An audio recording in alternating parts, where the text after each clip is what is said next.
এটা হচ্ছে মিনি জাফলং এর পানি করার দৃশ্য, এক অপরূপ দৃশ্য। কারণ এখানে আসবেন সকল বর্ণের ধর্মের মানুষ, ছোট বড় এসে তারা এখানে গোসল করবেন এবং আনন্দ উপভোগ করবেন মিনি জাফলং, চান্দাইকোনা এবং বেটখর গ্রামে এসে।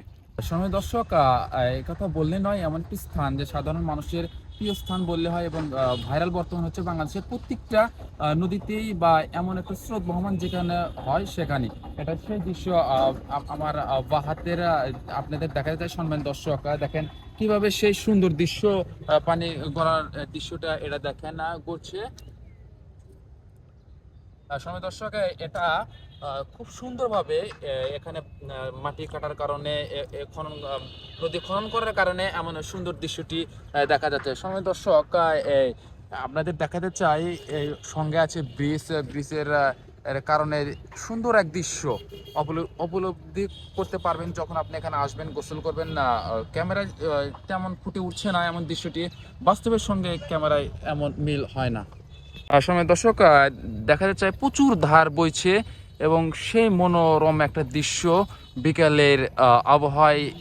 আর যখন রোজা শেষ হবে, রমাদান শেষ হবে, তখন উৎসব মুখর ভাবে জনগণ এখানে আসবেন, সাধারণ মানুষ আসবেন এবং উপভোগ করবেন। এবারের দৃশ্য এটা, চতুর্দিকে নদী খনন করার কারণে সুন্দর একটা দৃশ্য বা স্থান এটি। বাংলাদেশের বগুড়া জেলার অন্তর্গত সীমাবাড়ি ইউনিয়ন, শেরপুর থানার অন্তর্গত সীমাবাড়ি ইউনিয়ন বেটখর গ্রাম। এটা এক অবিরল সুন্দর দৃশ্য। সম্মানিত সুধী, আমরা ইতিমধ্যে এসে উপস্থিত হয়েছি বগুড়া জেলার অন্তর্গত শেরপুর থানার সীমাবাড়ি ইউনিয়নের বেটখর গ্রামে, এক ঐতিহ্যবাহী স্থান। কেননা ইতিমধ্যে যে বাংলাদেশের প্রত্যেকটা স্থানে বর্তমান যে সাধারণ পর্যটকরা বা মানুষ যাচ্ছেন, বাংলাদেশের অত্যন্ত এবং প্রিয় একটি স্থান, সেটা হলো কক্সবাজার এবং সেন্ট মার্টিন। কিন্তু সাধারণ যারা মধ্যবিত্ত বা সাধারণ মানুষ, তারা কিন্তু সেখানে যেতে পারে না বা সেই আনন্দ উপভোগ কিন্তু করতে পারে না। ইতিমধ্যে আমরা এসে উপস্থিত হয়েছি সীমাবাড়ি ইউনিয়নের অন্তর্গত বেটখর গ্রামে।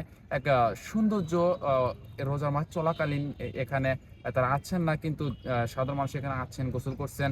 কিন্তু পরবর্তী ঈদের সময় থেকে এখানে প্রচুর জনগণ এখানে সমাহিত হবেন বা এখানে তারা এসে গোসল করবেন মিনি জাফলং নামে খ্যাত স্থানটি।